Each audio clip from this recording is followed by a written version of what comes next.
Things I hate about America after spending lots of time overseas, part 1. This one might piss people off, but the patriotism. A flag on every single street is just simply unnecessary.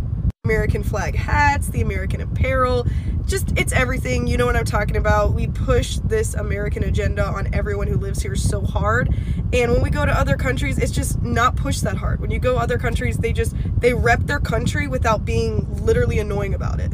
It's weird that she says that America pushes this American agenda. You have to wear all this apparel, have flags everywhere, where I've never seen any laws written that you have to have the American flag up or be wearing some apparel of it. And on top of that, there is no social pressure to put any of that stuff up if you don't want to. So all these people that are doing it, it's of their own free will. But if you really want to dive deeper into it, if you don't have the rainbow flag or be wearing some sort of rainbow thing during that special month, you'll be hearing about it from somebody. That sounds to me a lot more of like an agenda than anything you think America's trying to push. And on top of that, you think all these countries are so much better. Like, I can tell you've never been to Canada because the maple leaf is literally on everything. And you think the people in all these other countries are so much better. Just shows me that you never left the safe spots or the resorts in whatever countries you went. Because in most countries, the people are oppressed and they can't say anything bad. So the only form of protest that they can do is not do anything patriotic. Because I'm sure if you actually went and asked people, they would change spots with you in a second. And it's sick to see how much privilege you have and you don't even know it. Number 2, the English language obsession.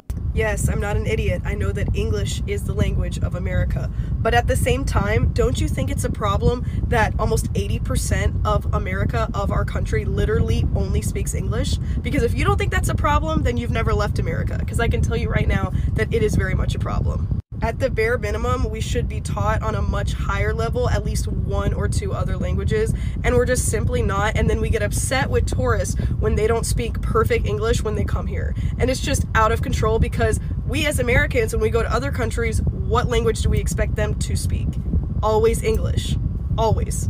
We don't have an English obsession. That's just our primary language here. And if you're looking to blame someone for English obsession, then blame the British because they're the ones who conquered most of the world, or in this case, settled in the new land. So there's nothing weird that 80% of Americans only speak English, because that's really all they need to know. We don't have 50 other countries smashed all together. It's just America. We're not Europe. And on your point that we should be taught multiple languages, you are. The options are always there. People just choose not to do it because they probably see no use in learning it, as they'll hardly ever get to use it. But please don't conflate being taught languages as some sort of higher level of intelligence, because believe me, I've met some people that can speak multiple languages, but they're dumber than a box of rocks. An example would be all the immigrants coming over, because they can speak whatever language they come from and English for the most part, but they're pretty stupid. And on your last point, I can't agree that it could be a little annoying when tourists come over and they don't speak English, but Google translates a thing. That's not a problem anymore. And if you're the tourist and you go to a country where there's no English or very little of it, that's on you. You should have done your due diligence, especially now when it's so easy to look everything up way beforehand, and with so many resources available that provide whatever you need. If you're missing something, that's on you.